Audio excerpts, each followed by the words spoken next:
So our webinar today is making smarter decisions in product design. And just to begin, I'll introduce who we are. So we're Nightingale Design Research. We're based in Beeston in Nottingham. We've been going since 2016 in various guises. Well, our original brand was Fowlin, but we rebranded last year. That's me on the left. I'm Frances Brown. I'm CEO. In the middle is Michael. He's CRO. Michael Brown. He's also my husband. And Joe, who's our project manager. And we have a new researcher, Nancy, who's also on this webinar, who's joining us in January, which we're very much looking forward to. So it'll be 4 of us. We're a small team, but we partner with companies and we work with freelancers quite a lot as well. So we work in a very wide range of industries. As you can see, we work quite a lot with government, in organisations like Health Education England, the pensions regulator. We've worked with Lego, which is one of the things I always mention because people always find that quite cool. And we've worked with various tech companies in and around Nottingham, like Silktide and Ascendex, and some universities as well, like the University of Oxford, Balliol College specifically. So we're going to talk about smart design decisions, and the reason we want to talk about this and the reason we think it's relevant in the world of design research is we find that this is where we make a real difference when we work with organisations, making the decision-making process within design more effective, smarter, more accurate, and more directed towards the success of the company. So smart design decisions, what are they? Well, this is a simple one, really.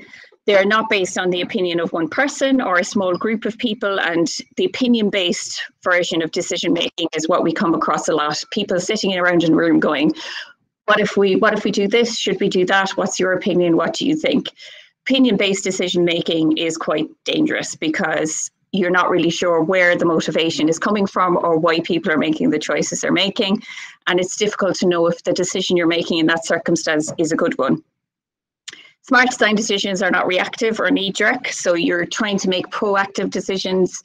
You're trying to see what's coming ahead and not making decisions based on a sudden need or a sudden change in circumstances.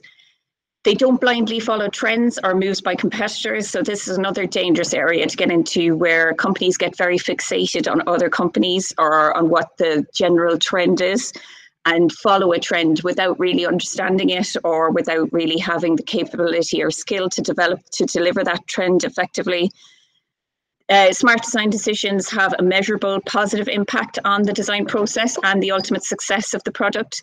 So it's about actually moving the product forward in a way that you can see that there is a positive benefit for that product.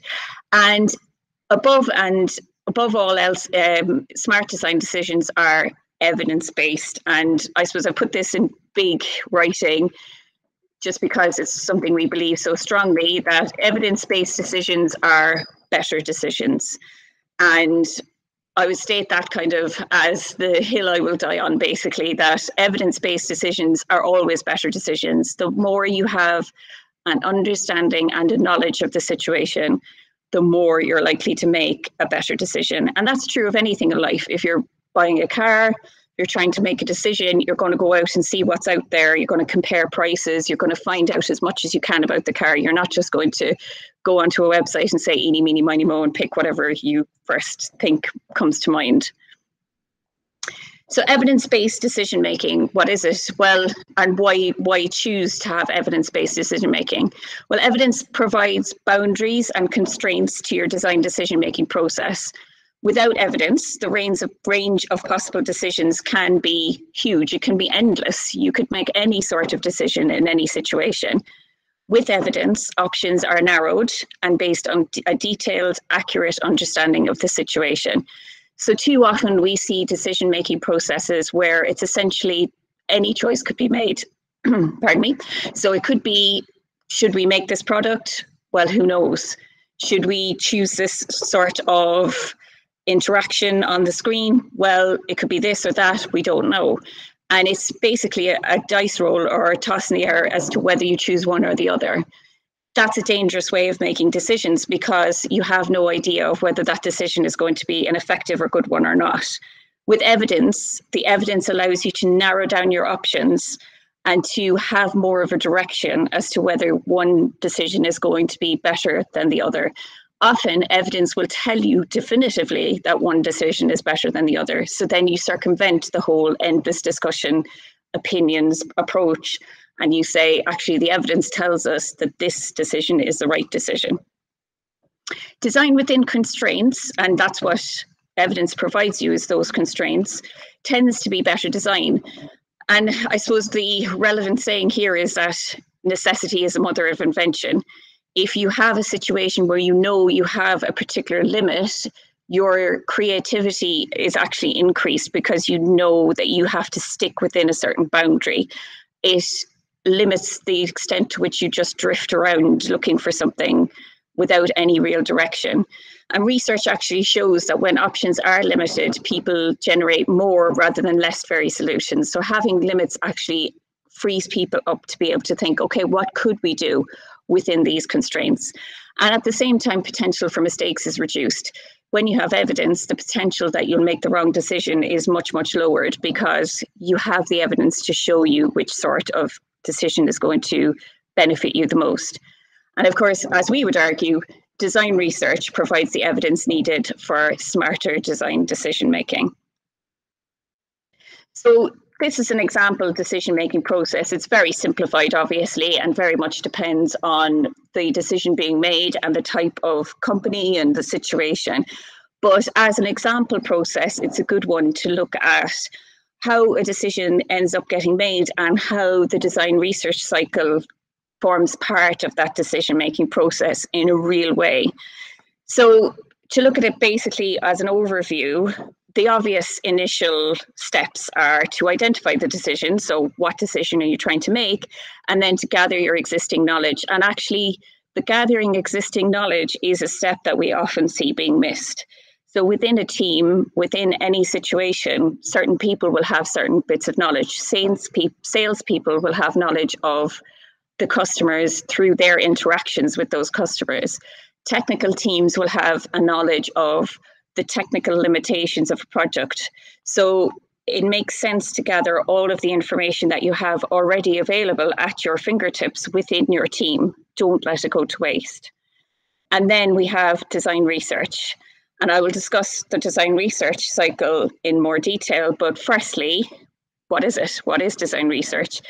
And essentially, it's any research that feeds into or has an influence on the design process. So it includes market research, user research, which is the well-known part of it all, research into the company itself or individual teams, research into business models and financial viability.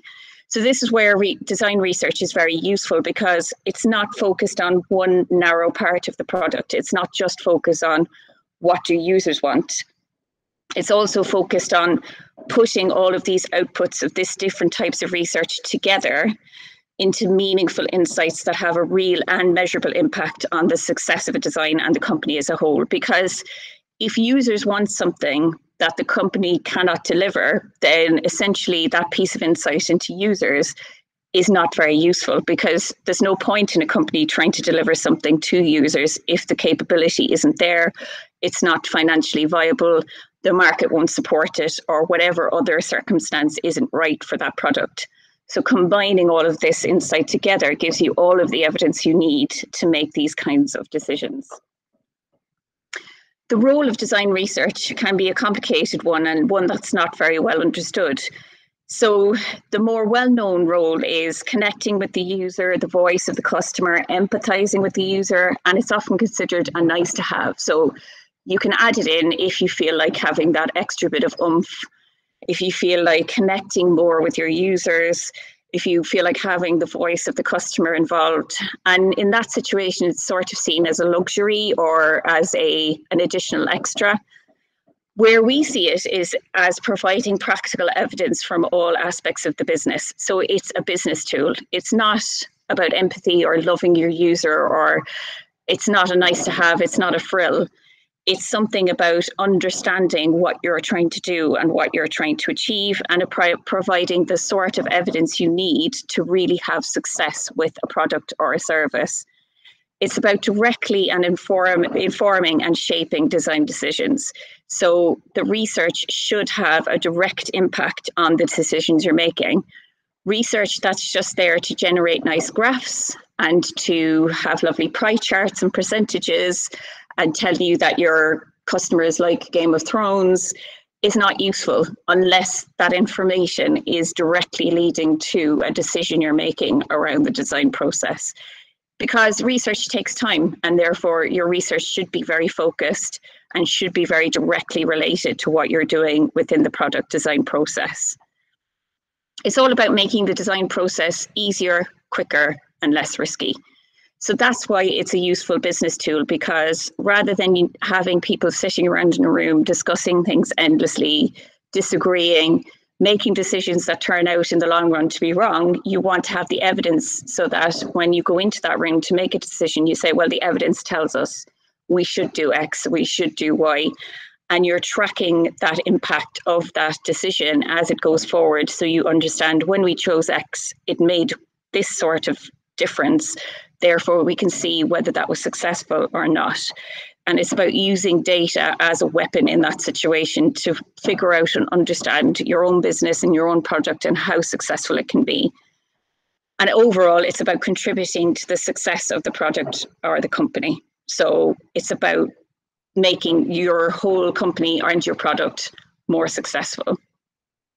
So coming back to this decision-making process, like I said, the initial steps are somewhat outside of the research process, but they're relatively simple, except potentially for gathering existing knowledge. Like I say, a lot of companies don't necessarily follow this step even before they go into a research process. So even if you do nothing else, I think gathering existing knowledge is a really key one, because why not use the knowledge you have within a company? But the next step is about identifying gaps and assumptions. So I'll talk a bit more about that. Identifying gaps and assumptions is really important, because in order to gather useful evidence, you need to know what questions need to be answered. So what do we already know? And that's about what gathering what's already known is important. And then what don't we know? What gaps do we need to fill? And essentially, it's impossible to identify gaps until you have a clear picture of what you already know. That's why gathering existing knowledge from the team, from users, from the market is so important. Find out what you do know already and find out where the gaps are. And assumptions are especially tricky. And we always give special attention to assumptions because they are such a problem and we come across them so often. So what we say is that assumptions are traps that you set for yourself as a company or as a product development team. So stuff changes in the market, stuff changes in business. There are things that you can't predict, and there are things that you can't really control. But assumptions are problems that you set up for yourself without really realizing it. And they are things that can catch you out much, much later on in the game. So they won't necessarily have an impact early on, but they could come up to bite you years down the line. And the problem with assumptions is that they can hide in plain sight, so you might not even spot them unless you look very carefully. They can be about the problem being solved, the customer, the market, the team, any aspect of how the company functions, and they're often plausible. So they sound like they might be right. So we assume that our customers engage with this product when they're on their own rather than when they're in a crowded place. Is that true or is it not? Well, how do you know? And the problem with assumptions is they can damage the whole foundation of a project. The effect may not be obvious for years. And the key question around assumptions is, how do I know this? So if you feel like you know something about your product, you know something about your market, you know something about your users, what you really have to ask yourself is, how do I know this? If there's no evidence, if you can't say, I know this because I've asked my users and they've said it, or I've looked at the market and this is what it shows me, or I've read an article that says this definitively, a reliable article, then chances are it's an assumption. It's something you think you know, but you have no proof for. And the problem with assumptions is that so often they're wrong. Assumptions are often based on your own biases or what you think or how you operate. They don't necessarily bear any relationship to the real world or how it really works. So we go back to the decision-making process, and we've said we're identifying gaps and assumptions. And of course, the next step then is to plan some research. So if you identify gaps and assumptions and you find that there are some, then the next step is plan research. If you find that there are no gaps and assumptions and you know everything, then of course you're going to make a decision at that point. But research comes in when you do have those gaps and when you do need to fill those gaps with evidence. So the next step is to plan some research. And research doesn't have to be complicated. So research can come across as this complicated thing that you're going to do that's going to take weeks and weeks. It can just involve sense checking what you already think you know by reading articles. So I think I know that this tends to happen in the education community, for example. I'm going to go and read some articles written by teachers to figure out if that's the case. Or I'm just going to talk to a few teachers to find out if they feel that way. But research does need to answer specific questions rather than gathering a lot of useless data. And this is quite a key point that I want to make. So we see a lot of useless data gathering. And it's something that a lot of the big tech companies do as well. They gather hundreds and hundreds and hundreds of data points about their users or about their market. But the problem is that data is just numbers until you put some meaning on it. And if you're not asking a specific question, chances are you will get data that tells you nothing. You really have to plan research to ask a question upfront and understand what it is you're trying to find out. And you have to be as specific as you possibly can be within that circumstance. So say if you're finding out, would a drop-down menu or a simple menu work in this situation? That's quite a simple question to ask. And a simple way of answering that question is to test it, present two options to a bunch of users, and you find out the answer to that question. A bigger question, should we develop this product, is much harder to answer, and you're finding out then what products already exist in the market, how do users already solve this problem, what potential is there for the market to support a new product in this space. Big questions, but they still need to be specific, and you need to find out specific answers to those questions, not generic data, not reams and reams of data points. And the method depends on the question being answered. So methods should be used flexibly and adapted to the particular situation. And very rarely does one method cover every sort of situation. Sometimes only one method will work in a particular situation. Sometimes you have to mix methods, use qualitative and a survey, or use user testing and some qualitative research afterwards. But the methods, that takes a bit of time and experience to figure out, and some making of mistakes as well. So I think you figure out that certain methods don't work in certain situations when you try that method and you find it didn't give you any data. Unfortunately, sometimes that learning process is necessary. And research doesn't just identify problems, it also highlights opportunities. And I think that's a trick that's missed by a lot of companies. The idea that research will actually reveal areas in which you could get yourself ahead of competitors. And one of the things we say that we do is practical insight for a competitive advantage. And that's what we see when we work with companies, when we say to them, you could do this thing, you could work in this space or provide this feature or even provide this whole product. And there is a market waiting for you because we have identified it and here is the evidence. And I think a lot of companies could really benefit from that sort of research where they, especially where they get stuck or where they've had success and can't move forward.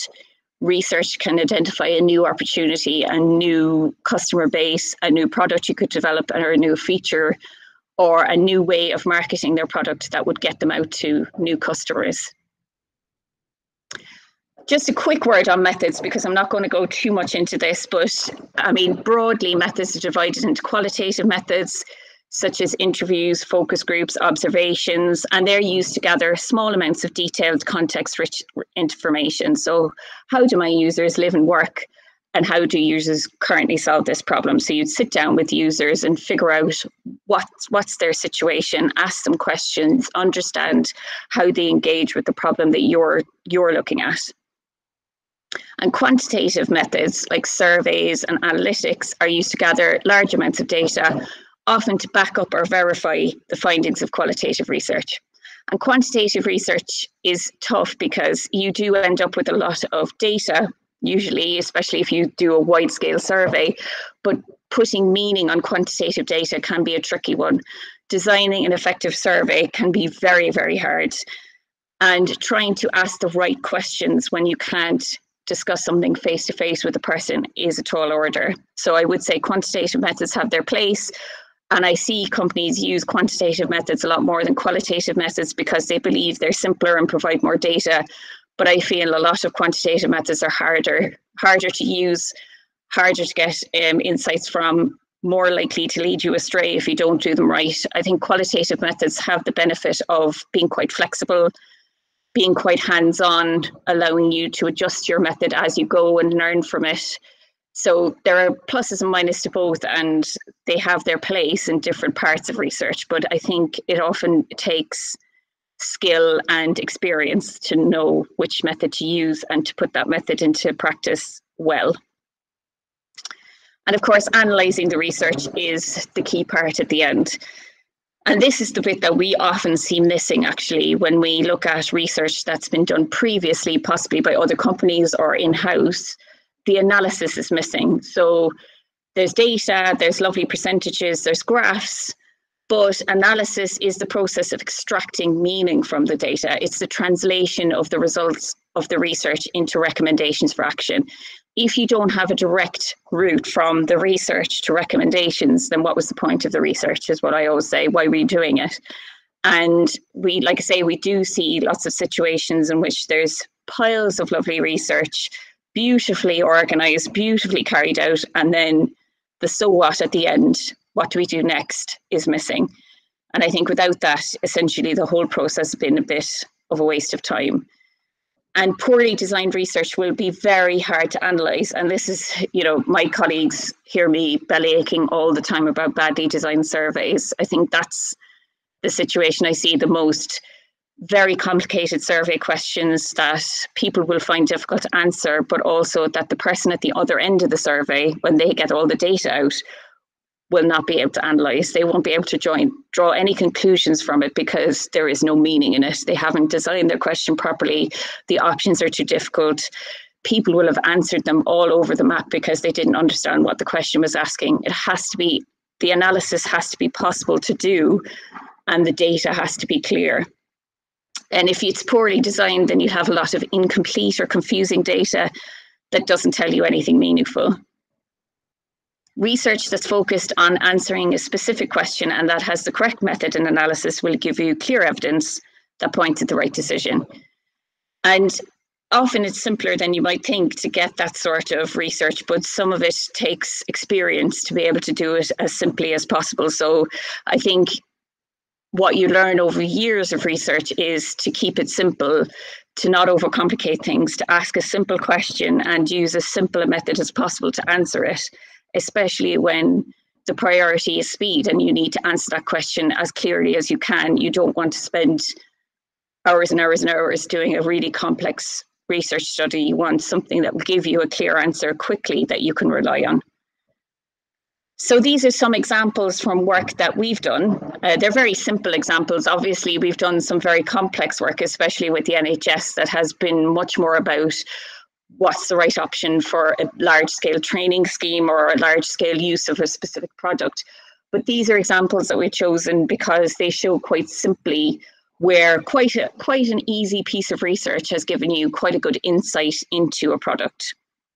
So this is one that we did a while back, and I can't say specifically who it is or what the system was for reasons of confidentiality.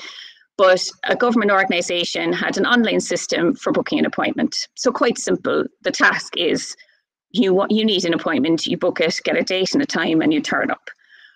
Prior to updating the system, they wanted to understand how users engage with this so that they could make design decisions based on evidence of user need. Now, I should say that this organisation thought this system is fine, it works absolutely fine, people can use it, does everything it needs to do. We don't think we'll find anything from this research, but hey ho, let's look at it anyway because we have a bit of budget and it'll give us a bit of a steer on what we should do next. Because users of all ages and backgrounds could engage with this service, we selected a range of representative people. So we needed quite a big group of people to represent different age groups, different skill sets and such. And we examined how easily users could complete the core task of the system, which is booking an appointment. And we looked at what users expected. So before they started using the system, what did they think it would show them? How did they think it would work? What their initial reaction was. So when they started using it, what was their initial first impression? How easily they could progress through the system. So was there any points at which they got stuck? And how effectively they completed the task. So obviously the end goal was that they booked an appointment. So did they do that? And how easily could they do it? Because it was a booking system, users expected to be able to see times and dates first. And that seems pretty obvious, because when you're looking at your own calendar and your own schedule, you think, well, what matters to me is that I get a time and a date that I can fit into my appointment schedule. But the organization needed specific information from the user, like name, address, particular requirements related to the appointment, because it was slightly complex what the appointment involved. And the system asked for all of this information first. So the system required the user to go through 9 screens of information before getting to the date and time options, at which point the user might not be able to find a suitable appointment and just quit. So they had to go through, do all of their personal information, all of their requirements, all of the different ins and outs of how the appointment worked, and then get a time and a date. And they could find, actually, there's no time and date that suits me. I filled all of that in for nothing. And as anyone who's gone through a system like that knows, that is hugely frustrating. So practically every user we tested with complained about this. They said all of them expected there to be a time and date first, all of them, every single user. And most of them got very irate or got quite frustrated as they went through the process. And all of them said, yeah, well, you should have the time and date first. I don't know why you don't have the time and date first. But to the people who had designed the system, as far as they were concerned, the system worked fine and they didn't see any issue with it. Of course, when we showed them the research and we showed them the faces of the people doing the testing, and we showed people tutting and sighing and complaining, that immediately told them that their original idea about how the system should work was wrong. And the fix was pretty simple. So the simple fix was to allow the user to see the dates and times first, and then give their information. And it didn't involve a huge redesign. It just involved putting some screens first rather than last. Another example is on a bigger scale, I suppose, is a successful SME had a tech product that they had developed for a specific customer. And that product had subsequently attracted other customers. So it had almost been an unexpected success. The company realized that the success had been incidental. They didn't know where it came from or what it was based on. So they asked us to research the existing product so that they could understand how users were engaging with it in order to secure the existing success and ideally grow it. And this is a great approach for a company, actually, to say, we don't really know why we've had success with this product. And that's quite common with tech companies, especially, where they say actually has been successful, but we really don't know why. So we went out to the customers using the product and observed the users carrying out real tasks in their working environment. And it's a highly valuable piece of research because it gives you very rich context-based findings. So we can come back and say, this is how your users are working with this product in a real environment, in a noisy office, when they use headsets, when they only have one small screen in front of them, all of those constraints that people are bound by when they're working in a working environment. And it was a very good thing, really, that this company did do this research because it revealed quite a lot of worrying results. So there was a lot of functionality in the product that users didn't understand or found annoying or treated as a barrier to the things they did want. So they just ignored a lot of it, actually, or they clicked it off, or they moved it away, or they tutted inside. There's a lot of tutting and sighing with a lot of tech products. There was basic functionality missing from the product, such that users needed workarounds like writing things in WordPad to complete tasks. So there were basic data management aspects of the product that just didn't work or weren't right for how users were using the product. So they were copying and pasting pieces of information out to WordPad, largely to get rid of formatting because the formatting was weird. And then they were moving it into another product. And it was adding a lot of time to the working time of engaging with the task, which for a lot of companies is a real no-no. They don't want their staff to be wasting time using a product that's actually taking longer to complete a task than it should be.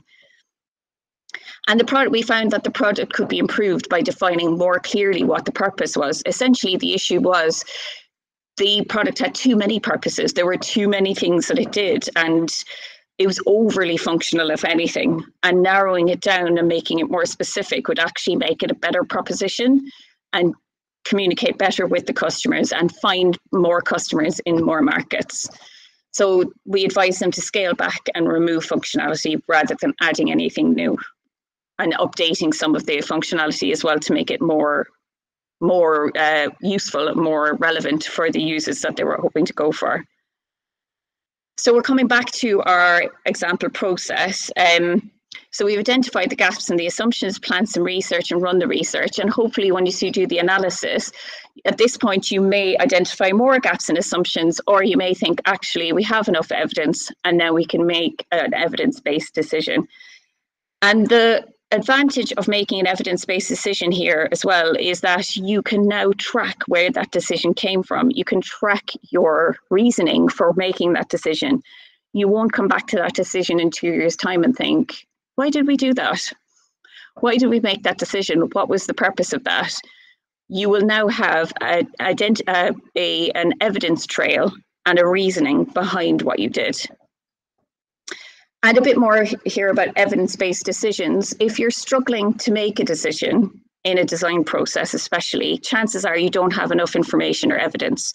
What we see too often is endless discussions, backs and forths, arguments, we should do this, we should do that. And essentially there is no right answer in that situation because there's a lack of evidence and no one can say whether they're right or wrong. It's just a toss of the dice, as I was saying earlier. Why not just choose this thing and see how it works?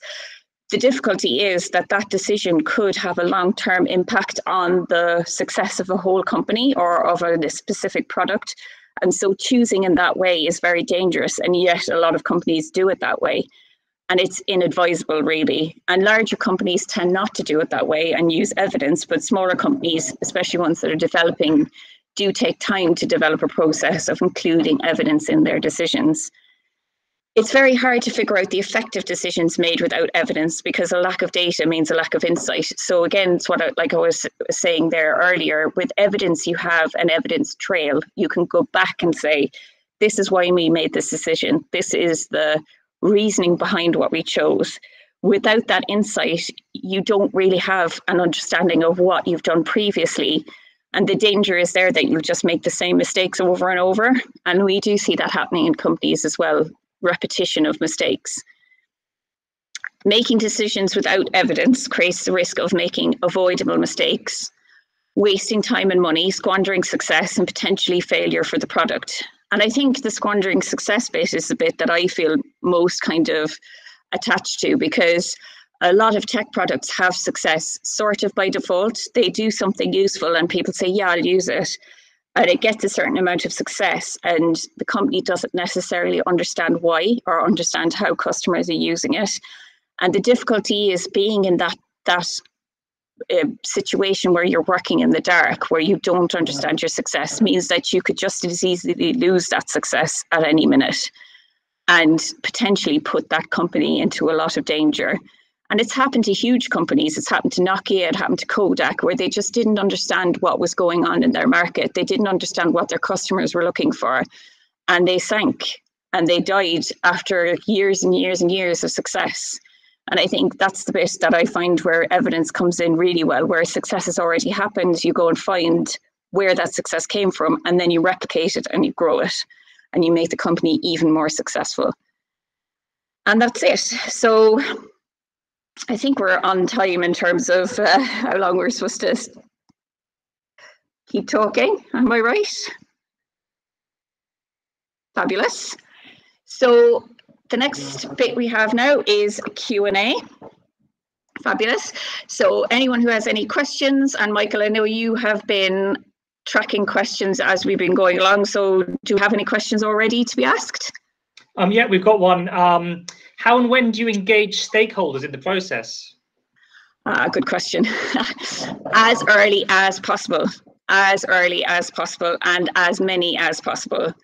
And that's a question we get quite often, actually, and it's one of the toughest parts of the process, I think, is getting all the right people in the room. When I start a project with a company, a client, I'll always say, who are the people in this project? Who are the people who could have an influence on this project? Who are the people who could pop up later on and say, hang on a minute, why did you do it this way? Who are the people who have an opinion, who have an influence on this product? And who are the people who are going to have to implement the decisions? Who are the people who are going to have to take the decisions you make in this process and do something about it? I want all of those people in the room. I want a representative of all of those people in the room at the very least. And there's often resistance to that. And I don't really know why, to be honest.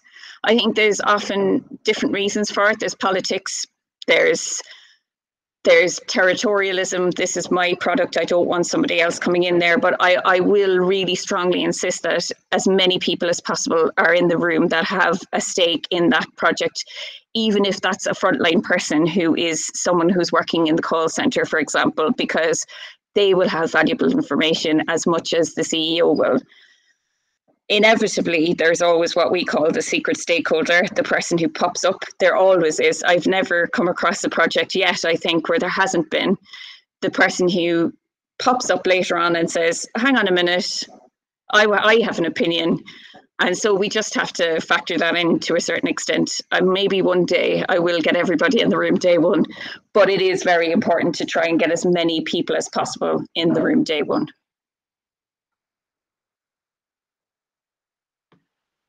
Yeah, I think that's a really good point around the secret stakeholders. I mean, that's one of the sort of strengths of this approach of making the decisions with evidence as well, is because if you end up in projects like that, which is virtually every project, you've made a decision. If you've made a decision in another way, and someone pops up and says, oh, why don't you do it this way? Then suddenly there's an awful lot of backpedaling because you can't really answer that. Whereas when you've gone through and collected the evidence as you go, you have the reasoning there. So you'll either satisfy them or they'll bring a new piece of evidence to the table, which will help you make a better decision. So it's sort of win-win by having that stuff sort of in advance. That's a good point, actually. Yeah, I think when there's decisions made based on opinions, then opinions change, don't they? And they're like the weather, you know, they can have one opinion one day and one opinion the next day. And you end up with a lot of pointless discussions. This is what I want to avoid, is going round and round in circles. Should we do this? Why did we do that? Who decided this? What was the point of that? If you have evidence, then all of that is just put in the bin, because you can say, well, this is why we made this decision. We have a solid reasoning.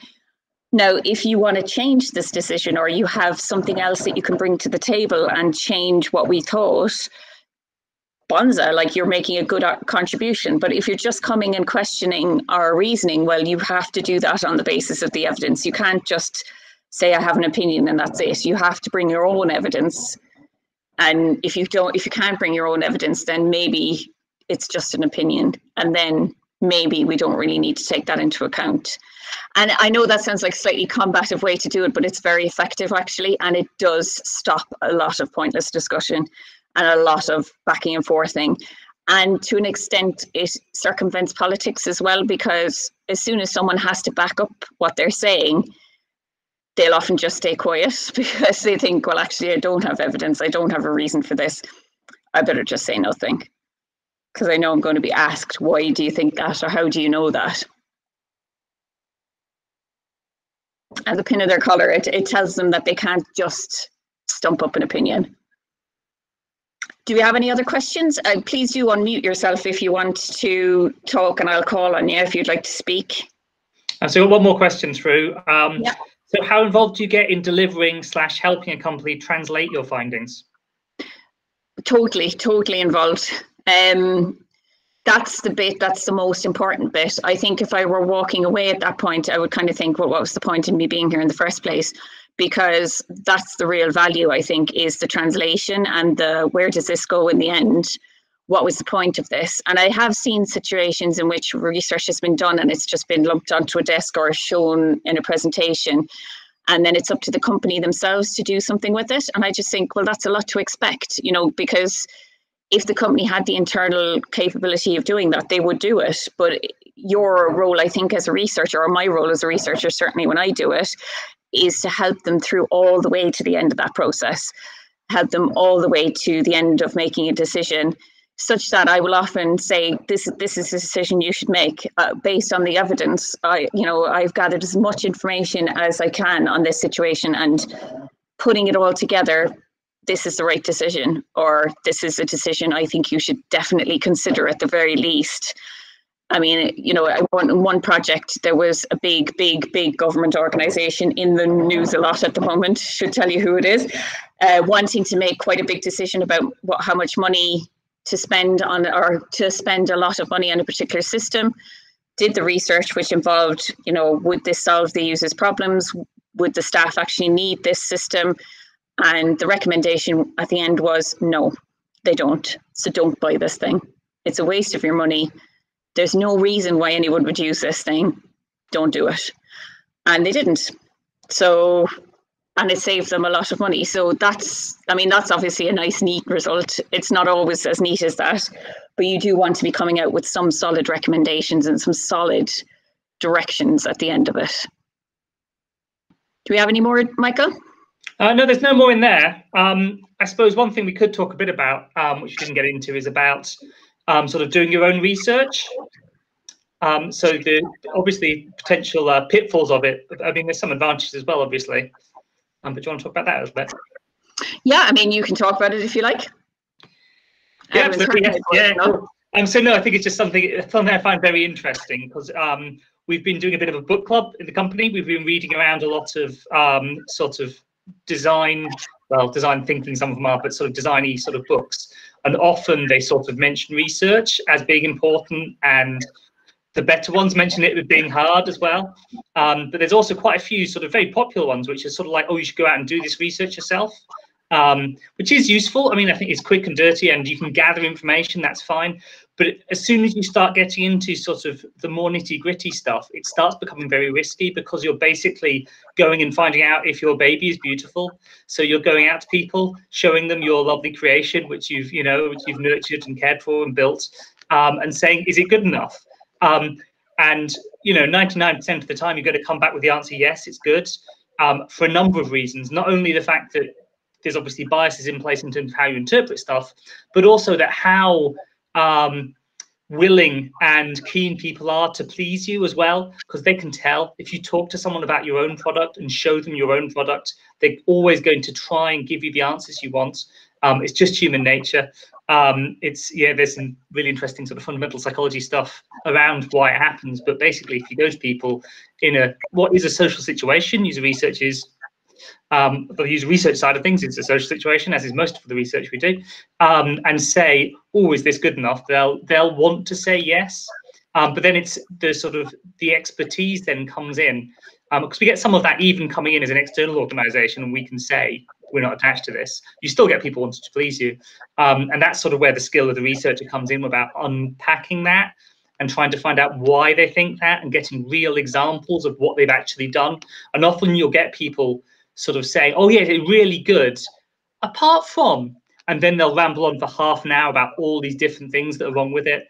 It's always fascinating to hear the extent to which people defend something or will sort of be positive about something in that situation, even though there's actually loads of things wrong with it. It's just that they are working really hard to get around it because they don't have a choice but to use it. So yeah, I always find that really interesting. Yeah, and you have to remember as well that when someone is using a system, there's a lot of their personal efficacy involved, in the sense, can you use this system? Yes, of course I can, because I'm not an idiot. And people will often say a system is absolutely fine, it works fine, there's no issues with it, it does everything they need it to do, and then we'll sit down and actually observe them using the system, and they make 17 mistakes in the first 5 minutes, and you're just looking at them thinking, this isn't fine, isn't it? So what's the issue? So people asking questions has its place, I think, as well. Is the method, that's where the method comes in. Asking questions in the right circumstance has its place. And is this good enough, or will you use this? Well, will you use this is another question I suppose we should probably specifically talk about. But observing people is often a really effective way to understand whether they're using a product well, or whether a product works well for them or not, because actually seeing someone complete a task with a product tells you all you need to know about whether it works or not, because they won't be able to make it work if it doesn't work. And they can't say it's fine if you can see them watching them that it's not fine. And so I suppose that's where, like you're saying, where the method comes in as well, choosing the right method, as well as having the skill as a researcher, and potentially not researching something that you made yourself, because you're only human. I think that's the situation that I've come across, is where people say, I've designed this and I'm going to go out and show it to people and figure out whether they like it or not. And I just think, it's not a bit hard on yourself? You know, that's tough, because you've made it and you think you've made good decisions, and then people are going to criticize it and you're inevitably going to defend yourself. And that's what I've seen happening on a number of different occasions, is people who have a vested interest in the product saying, oh, you don't get it. And no, what I was trying to do there was, and it's like, it doesn't matter what you were trying to do, you didn't do it. And that's the key thing. But trying to research something, something that you've built yourself and something that you have a vested interest in is very, very hard. And it should be done with caution. I don't think it's the case that people can't do it or shouldn't do it. I just think it's something to be aware of. Your own internal bias about your own work and your need to defend yourself is really, really key. We've got another question through now. Do you feel heat map technologies are good for providing observational evidence? I don't use heat maps. And I think they have their place to a certain extent, because it depends on how you use them. And that's a very kind of user research answer, isn't it? It depends.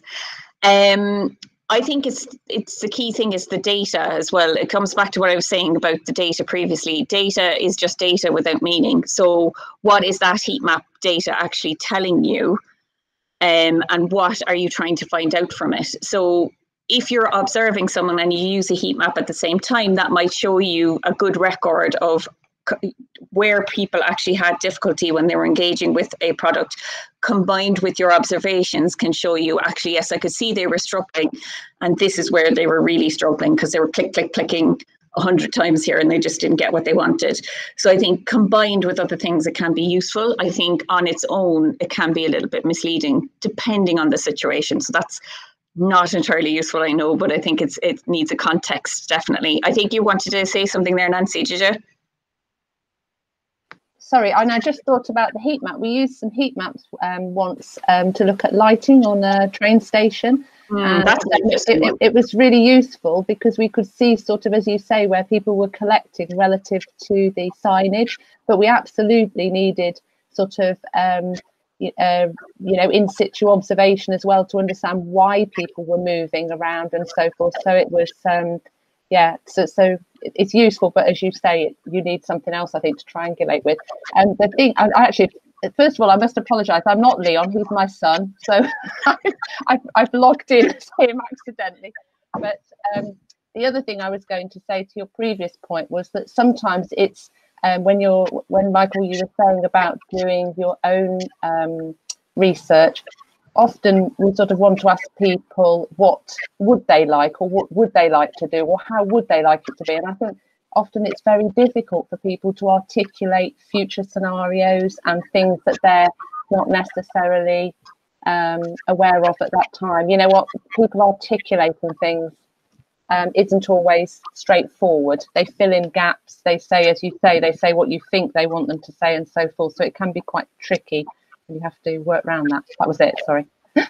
Yeah, no, I think that's a really good point. I always say, like, if you ask users what they want, they'll say a bigger house and better hair. I mean, and are you going to give it to them? Like, what users want is somewhat irrelevant, really, in the sense that you could ask them what they wanted. They could say, I want X, Y, and Z that the company can never deliver. Now, that piece of information about what users want isn't useless, in the sense it gives you a steer on what they're thinking about and what they're envisaging. But it's not the case that you then go and say users want X, Y, Z, let's do X, Y, and Z, because potentially you're catering for a market of one, especially if that is just one user that said they wanted those things. But also, do they really want them? Or are they expressing another need via I want X? So if they're saying, oh, I want a clearer menu, what they're really saying is, I want your piece of software is too complicated for me. And so maybe you give them a clearer menu and that solves the problem, or maybe you just need to rethink your whole product because they're just confused and they're interpreting the need via a menu rather than the whole thing. They're not designers, they're not researchers. They can't tell you with a great clarity what the problem is and how to solve it. That's your job as a designer or as a researcher. You need to take what they're saying and interpret it and understand it. And that does take a bit of skill, I think, and a bit of experience, not just to take everything a person says at face value because they're just telling you what's coming into their head. You have to be the one to translate it and understand it. Yeah, I think one of the most common questions for someone who's sort of first getting into research of various types, be it user research or market research, is expecting people to know their future needs. So would you use this product in the future if it came out is an unfair question, really, because you don't know. I mean, it'd be hard to answer honestly yourself, and people are really bad at predicting their future wants and needs. So it's a question that's often asked, like I say, sort of often with student projects, they'll say, oh, would you use this in the future? It's like, that doesn't actually tell you anything. All that tells you is that they think that they might. And it's one of those questions that sort of, as a psychologist, you know that people are really bad at getting right. And usually the answer is yes. This is the thing. Very, very rarely will someone say no. And if they say no, then maybe you really do have a dud on your hands, because I think people will so rarely say no because they say yes, because why not? You know, will you go to a swimming pool in the future? I suppose, yeah. I mean, I can't see myself never going to a swimming pool again. So, yeah. Or will you use this product in the future that does this thing that you might want to do at some point in the future? Or suppose, like, why not? I'm not going to say no to it because I have no motivation to say no. Equally, like say, if they do say no in that situation, then maybe that's a very strong indicator that you really have a bad product on your hands, because of how rarely people say no in that situation. And I think the fact that people say yes most of the time is basically all you need to tell you that it's not a good idea to ask. Right, and we'll wrap up. So thank you everybody, like I say, for coming along today.